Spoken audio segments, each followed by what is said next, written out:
Hey everybody, welcome to another segment of Tony's show, and tonight we're just going to continue on the theme of death, destruction, and global dominance. Doesn't that sound like a comic book? Death, destruction, and global dominance. Seems that way, eh? I mean, so if it's not one thing, it's another. If it's, if it's not this, it's that. If you're not being assaulted with, pollution or Fukushima or tofu or veganism or some other crazy thing or some religious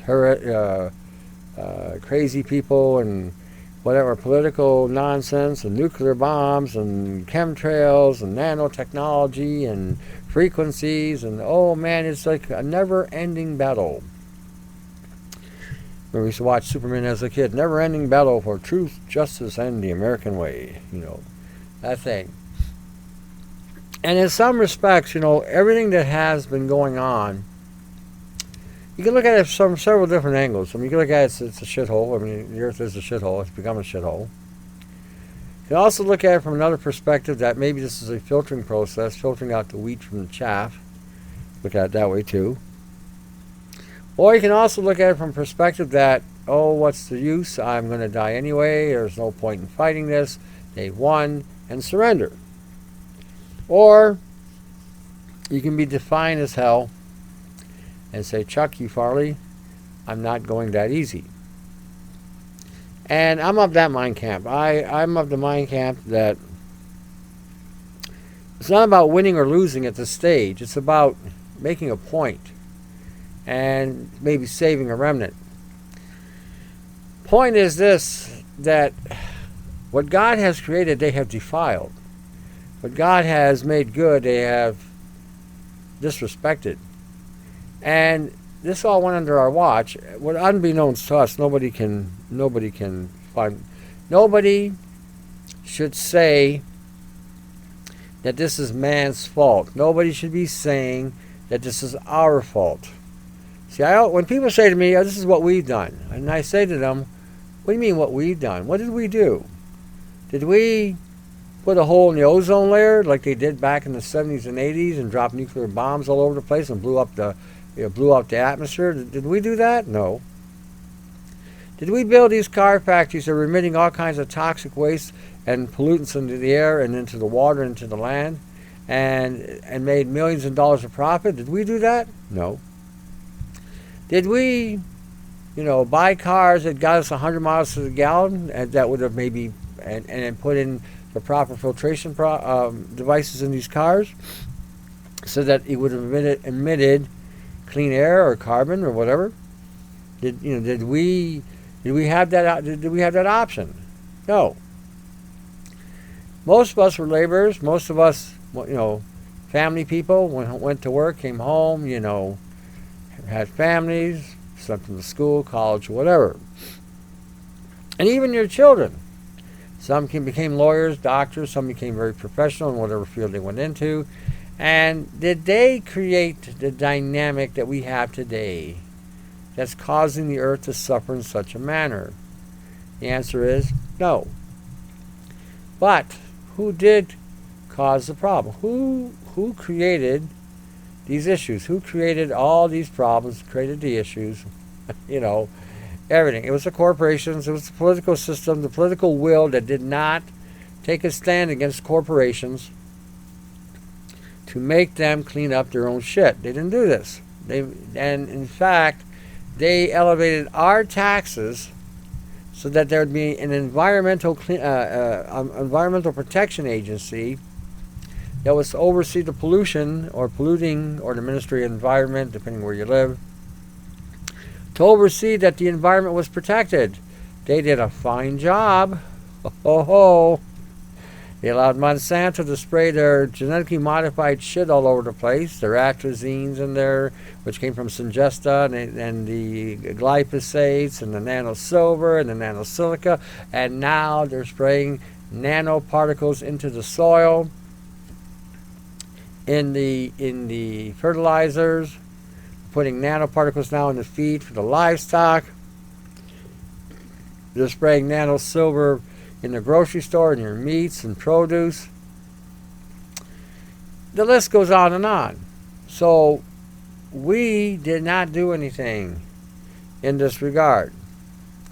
Where we may have failed is in the regard of not being aware of what was going on, because again, it was hidden from us, so it's not entirely our fault in that regard too, because those who are in power and authority created the dynamic to hide the truth from the general population in the name of, Homeland Security or some other bullshit title. We gotta, protect the American people, protect the Canadian public, protect the Europeans, protect, so we don't say nothing. Meanwhile, experiments are going on. NASA conducted all kinds of experiments on the general population in Canada, the United States. There's spraying lithium up in the atmosphere, in the response of monitoring the pollution in the air.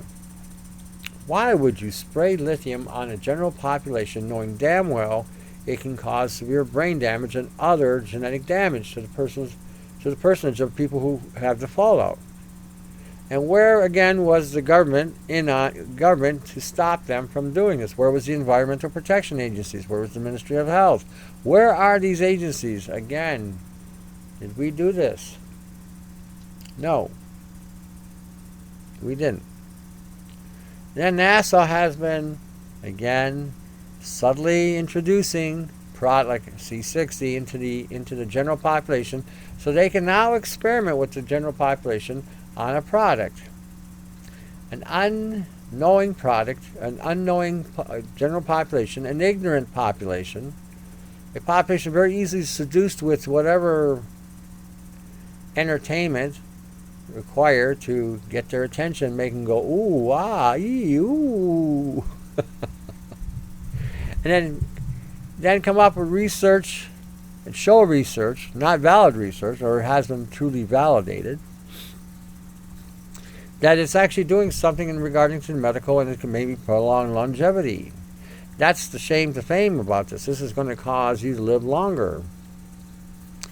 Yet I see the propagator of this is dying of cancer. Something's not adding up. But what do I know? The guy is supposed to, this is a super duper pooper trooper, blah, blah, blah, blah, it's going to make you blah, blah, blah. We're going to make them rich but dead. We are living in times today where we are not aware of a lot of things. Most of us are not even aware of what's going on in the next county or the next town or the next village that's adjoining where you live. You don't even know what's going on. Canada, we don't know what's going on from place to place except for what the media decides to release to us and what they're trying and what they depict to us as what's supposed to be a fact or reality. In reality, it's more like a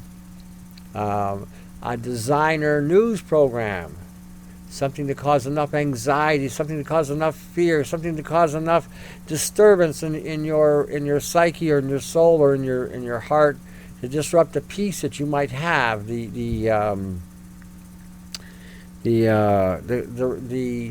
capacity to enjoy life a little bit. We got the coronavirus now. Oh, the corona. Oh, it's going to kill us all. Oh, my gosh, we're all going to die. Oh, man, corona. Quit drinking the beer. Quit drinking the beer. And see, even with the corona thing, nobody reads. The last 4 or 5 shows I've done it on a theme. So if anybody was actually following the theme I was doing, showing you how the nanobiology and frequencies are interactive, integrated, and can create whatever they want to create. Let's say you go to the store and you hand the guy a $10 bill and you get a $5 bill back. But on that $5 bill he gave you, there's maybe a nanobot in there. And now again, the nanobot you may not be able to see, or wouldn't even pay attention. Right? You grab the $5, you put it in your wallet, and away you go. Meanwhile, now this thing has assembled and has started to move and try and relocate itself in maybe some other part of that wallet, or maybe out of the wallet and joined itself to you. Then it begins to assemble, and it takes its payload, whatever it's been designed to carry with it, inside of you. Now, the term is called translocation. Translocation is when a particle or a material is in one person's body, and it can now go through an organ or a tissue or a cell and relocate itself somewhere else. That's what translocation means. So when we're dealing with nanotechnology, let's say you eat a piece of meat, and that meat's got nano silver in it, so it goes down in your gut, wipes out your flora, and now your meat's being processed or broken down, the proteins are being released, and some of those silver particulates are now translocating from the meat through your intestinal tract into another part of your body, usually spleen, liver, spine, and brain. Now, interesting enough, carbon C60 gets lodged in the brain. Lithium, which is a salt, also gets lodged in the brain. A lot of nanometals can get into the brain and access the brain and start networking in the brain. Copper, zinc, aluminum, gold, silver, they all on the nanoscale can now translocate through the blood-brain barrier, because the blood-brain barrier cannot stop these things, access the brain, and each metal will go to a different segment of the brain and begin to construct its network. Imagine that. Little tiny particle says, "Hey, Mr. Particle, come on over here. Hey, Copper, I'm Copper. Come on, let's get together. Let's form a fullerene." And they say, "Okay, let's start building this fullerene." And a fullerene, what it is like a hexagonal type tube or wire that is formed by nanoconstructs. And quantum dots are there to either initiate the program or to power the event that's going on. And quantum dots work like atoms, very close. So now you got a fullerene forming, and so this fullerene now starts to grow, and it starts to connect to different cells of the brain. It starts to integrate itself with the DNA of the brain. Now, your brain may have problems functioning because of these network connections that were never there before, and may be causing a shorting out of the brain. How many are having problems with memory? How many are having problems trying to maintain a steady hand? How many have problems not remembering who you are or where you're at? How many are having problems being in a daze all day? How many are having problems with autism? Having the incapacity to be coherent or to be able to be coherent mentally. These things do this. So when we're talking nano, and we're talking nanoparticulates that have an operating system that can form, shape, and network throughout the body, then we have other things also that can be incorporated into those constructs to further expedite the network or to further implement new programming, new technology, a new direction. This is all sophisticated stuff for a lot of you, and I know a lot of you are having a hard time getting your head around some of this, because it's like it sounds like we're talking about a machine that can think for itself.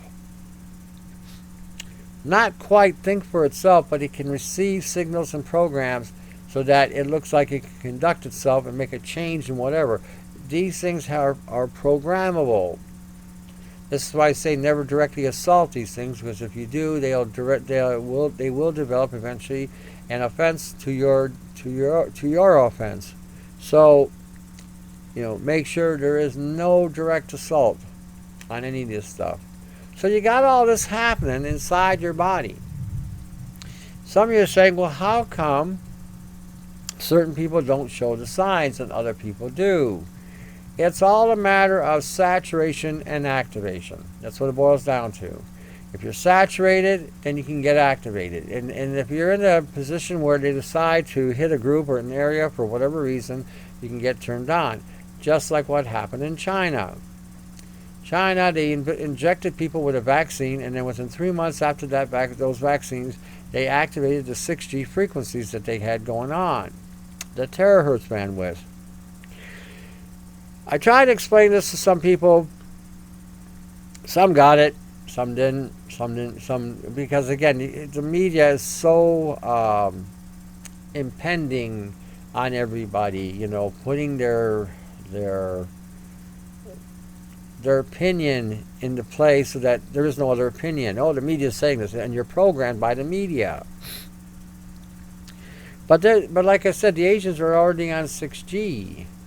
5G's already been implemented in the U.S. and Canada. There's no fighting this. They got to get caught up with China and other countries who are on 7G. India's on 7G. These things were not told. But when you look at what's going on here and you start seeing the reason why we're in this madness that we're in, it all begins to start to make sense in regarding to why we're maddening, rushing into whatever we're rushing into. And when, like I said in the last podcast, the FTC guy, the head of the FTC, says we're not going to even test it. We're just going to let the free market do the testing. That's suicidal right off the bat. But the reason why he said it is because China's already got it implemented and has got it going. Now they're in 6G. Like I said, India's in 7G. And we're just G'd out. So that's what I'm saying. You gotta pay attention to what they're saying in regard to when you hear stuff like that. You gotta start thinking, well, if we're not gonna test the stuff, why in the hell are we're releasing it? We have no way what it's gonna do.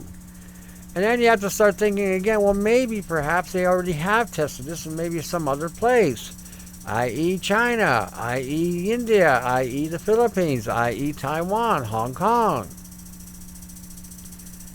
And maybe they saw, they figured out how to make it work, what to do, and even to weaponize, a cell phone tower, which wouldn't take much to do today.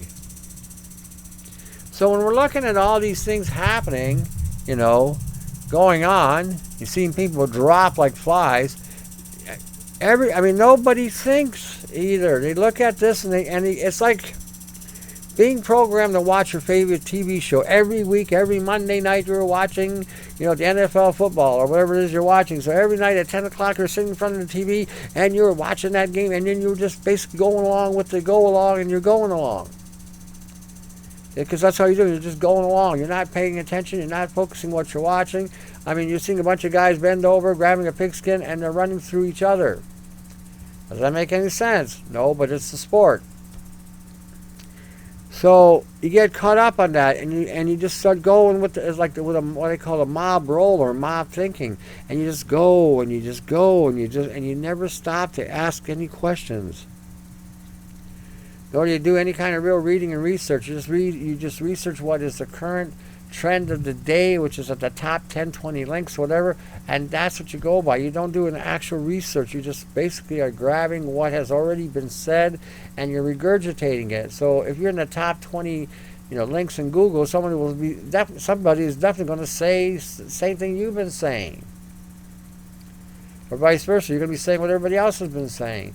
That's not science. That's not even a close approximation to what science is. So when we're looking at, all the things that we are constantly being targeted with, exposed, whatever, you have to question when you hear somebody in the media saying, oh, what he said, we're not even going to test it. That should have sent alarm bells right across America. That should have sent alarm bells right across Canada. What is they talking about? Putting on a phone, which is a little mini reactor, nuclear reactor really, and emitting, microwave frequencies at you. And you're being hit with this all the time. So we got a guy saying that, well, we don't have to test it. We're just gonna let the free market do the testing for us. That should have stopped everybody right there. What the hell's that guy talking about? You got to be kidding me. We're not going to test this? We're not going to test this technology? We're just going to go along with it? Wow. There should have been a march to Washington on that. Had that guy removed. But we're not going to test it. And it's the same thing that happened with nano. It's amazing today. Basically, they've got everybody so distracted with whatever mundane existence we have, the same in and out routine. Get up in the morning, you stumble to the washroom, you take a pee, you look at your mirror, you slap some water on the face, you wash your hands, you go downstairs, and then you grab your breakfast or whatever, grab your newspaper, and off the road you go, and you come back home late at night, and you throw this down and that down there. You grab your little microwave food, you microwave your food, you eat it, you're dying, you go upstairs, you shower, and you crash. That's what they've got everybody doing. So by the end of the week, you're so tired you don't voice anything, but you don't see anything either because you're just caught up in that hamster wheel. So this is what I mean. You have to start thinking when you hear these guys stuff. We don't need to test it. We don't need to test it. No, it's okay. The free market has done the job for us. Then you need to grab hold of that phone and that company and contact them. See, the biggest threat we have, okay, in power. See, because we're always saying, the government. Oh, the government did this, the government did that. Oh, the government. We fail to recognize that in the United States and Canada, these are corporations. They're not governments anymore, they're corporations. And that means they have a board of directors, they've got all these things in place. So that means that if you go to them and you make your displeasure known to the system, and nothing changes, is because the government that you approached, whether it's in the White House or whether it's in Parliament or in Ottawa, wherever it may be, England, in France, whatever, and you approach them and nothing changes, that's telling you right off the bat the government has lost its power. The corporation no longer controls the corporation, or the heads of the corporation no longer controls the corporation. What we have going on is this circus. You go to the government, you raise hell with the president, you raise hell with the prime minister, they shake your head, oh yeah, and they look very serious, very stoic. Oh, we're going to look into it, Nothing changes. So this is why I say all the time, think about what you're hearing, think about what you're seeing, be a little critical. When you see this going on, and you see this kind of power play happening, and again, nothing's changing, then the governments don't have the power, the corporations do.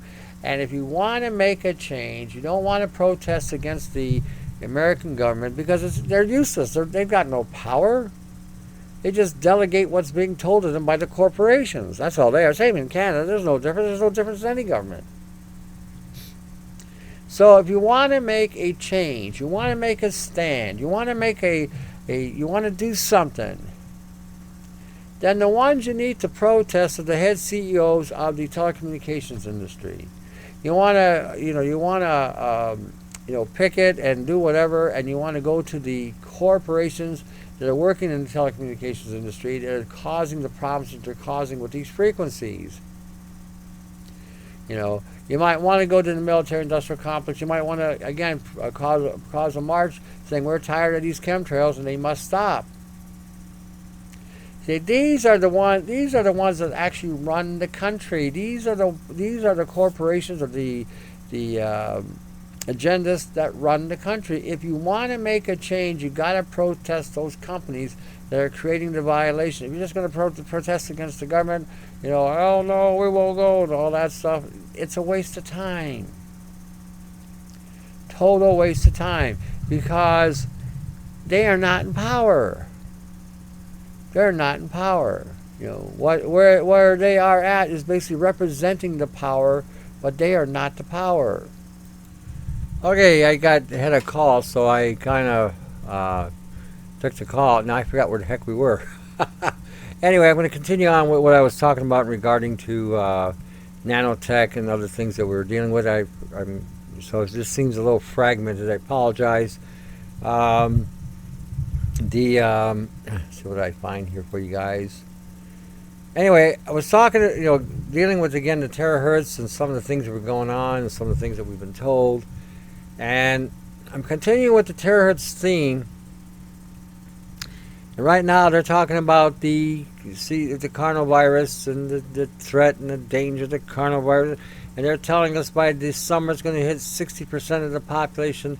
These things, we're talking about how we're, before, when people are making certain claims, and we need to really examine how they're saying what they're saying to see what they're really saying.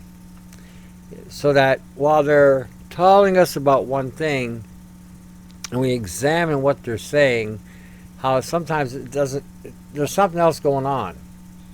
Or how they're wording it, they're wording it in such a way that what you're interpreting and what they mean is two different things. And this is something that, like I said, you're really going to have to scrutinize more and more. I forget the example I was going by before about some of the things that have been said. In regarding to 5G and 6G and 7G. 5G is what they've been telling us is going on, and we're fighting. But 6G is the actual weapon. And if you're looking at these links from in regarding to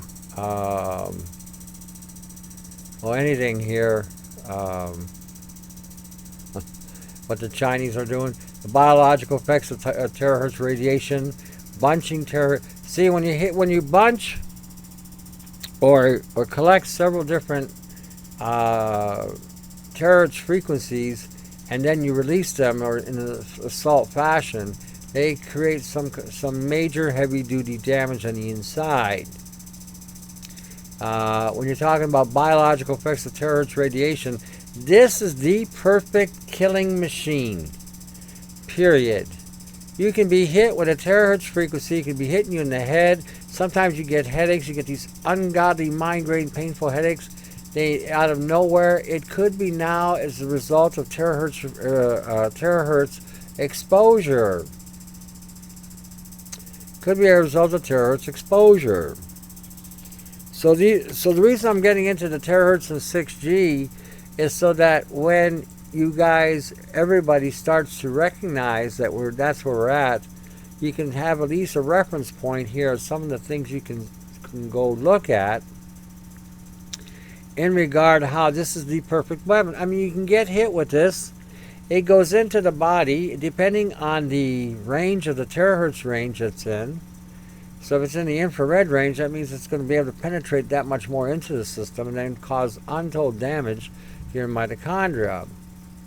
Again, if you're in the lower band of the terahertz, you're not into the infrared, but you're still into a beam that can cause damage. Now, you won't see that externally, but you'll feel it internally.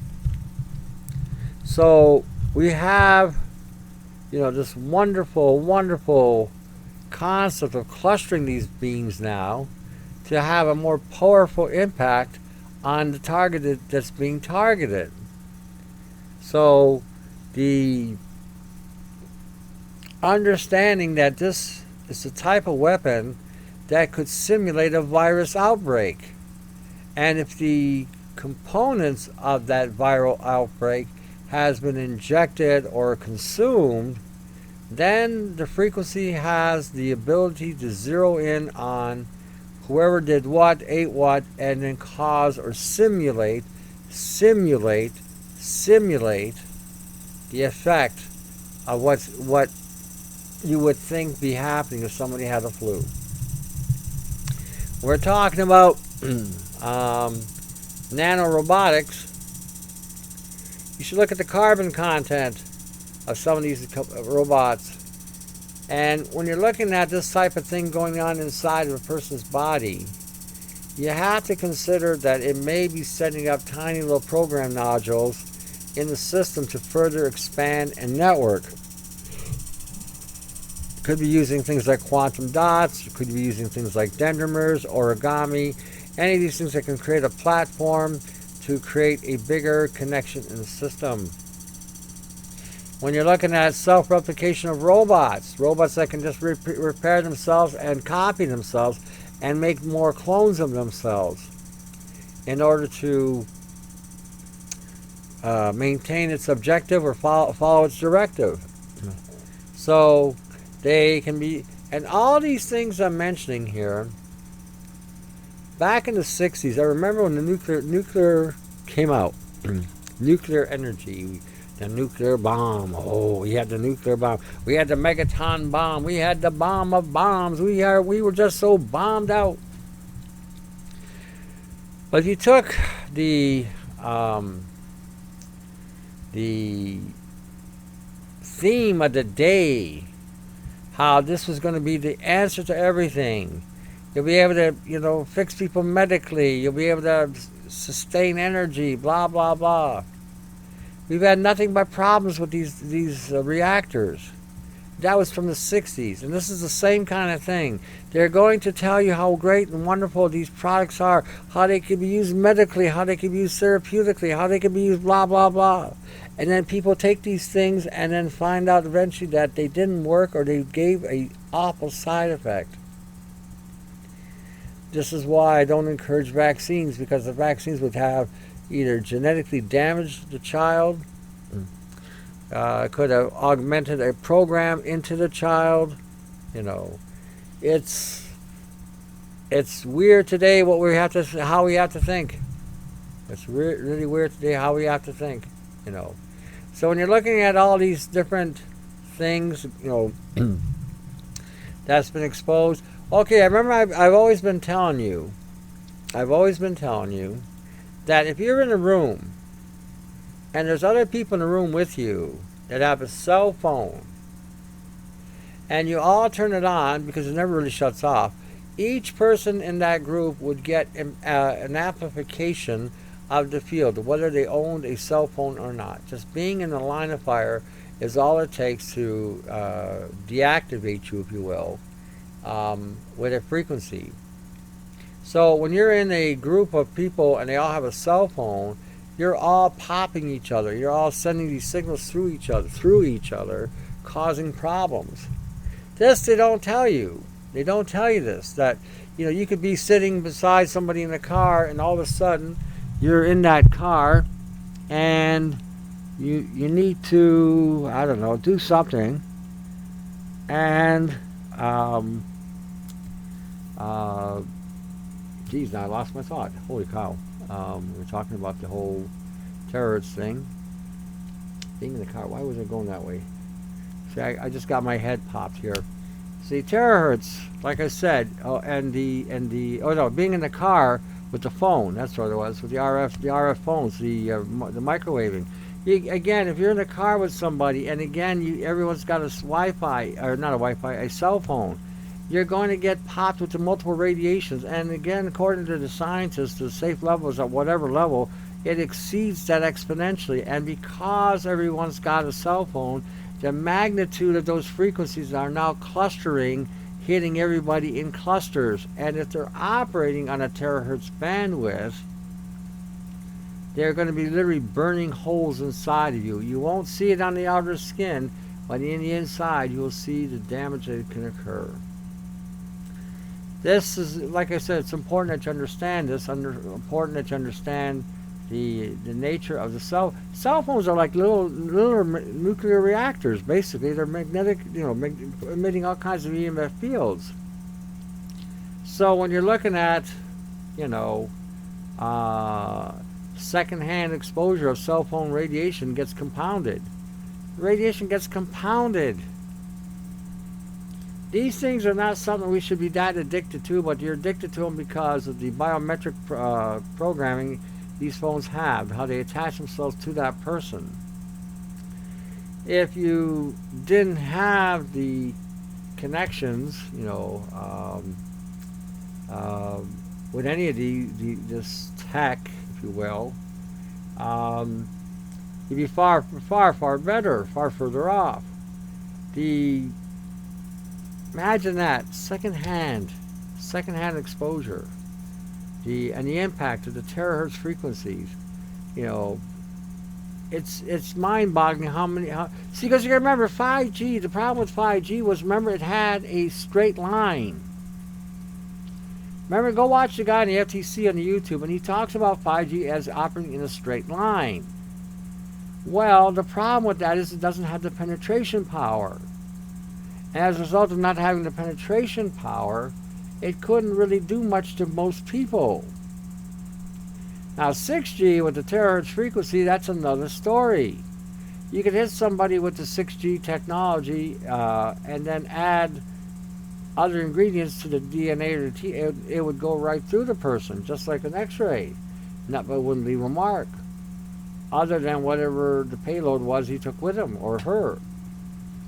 So like I said, we are living in a realm today of all kinds of mutations, if you will, all kinds of anomalies. This is going to be considered the norm. This is going to be because, like I said, the radiation is going to affect the genetic code, and this is, again, one of the biggest things you have to protect is your genetic code, the mitochondria, the ATP. You have no idea how, again, they want to break you down in this way or fashion. Yeah, we got another thing on C60 and how it aggregates. Again, another one of these things. I'm finding all these wonderful research documents on carbon C60, and I can't for the life of me why anybody wouldn't read these documents before they went and bought it. This way, at least you are completely forewarned and forearmed not to. You don't want to. But anyway, that's neither here nor there. The C60 is the perfect medium to transfer data, signals, and whatever in a terahertz bandwidth. Terahertz. So again, that's your 6G. That's your 6G assault. Biological effects of terahertz radiation. Again, you might want to take a look at that. Bunching terahertz radiation. This is interesting content where they can collect a bunch of different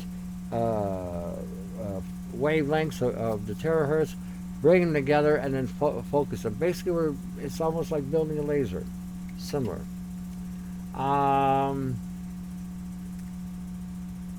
We've got I think I've covered almost all of it here. Okay, nanite manipulation. So anyway, check out the links. Again, if I missed something, you can again take a look from the links. Feel free to copy and share by all means. Again, support those guys up there, Aeromac and Brian396. If you again want to check out my site, do the same. Feel free to peruse, if you will. We are activists trying to do our thing. If you can send any kind of financial help and assistance, that would be great for Brian and Aeromac.